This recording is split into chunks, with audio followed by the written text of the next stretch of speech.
আল্লাহ যখন আসমান ও জমিন সৃষ্টি করলেন তখন পৃথিবী ছিল নিস্তব্ধ, কোনো মানুষ ছিল না, ছিল শুধু পাহাড়, নদী, বন আর প্রাণী।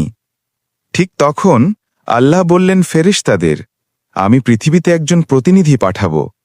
ফেরেশতারা অবাক হয়ে বলল, হে আল্লাহ, তুমি কি এমন কাউকে সৃষ্টি করবে যে সেখানে রক্তপাত করবে, অন্যায় করবে? আল্লাহ বললেন, আমি যা জানি তোমরা তা জানো না। এরপর আল্লাহ সৃষ্টি করলেন আদম আলাইহিসসালাম মাটি থেকে, নিজের হাতে, সবচেয়ে সুন্দর আকৃতিতে।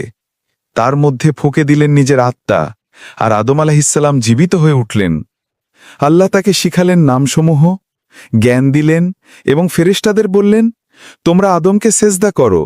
সব ফেরেশতা সেজদা করল, কিন্তু ইবলিস অহংকারে তা অস্বীকার করল। এইভাবেই পৃথিবীতে প্রথম নবীর আগমন ঘটেছিল, আদম আলাইহিসসালাম, মানবজাতির প্রথম পিতা ও প্রথম নবী।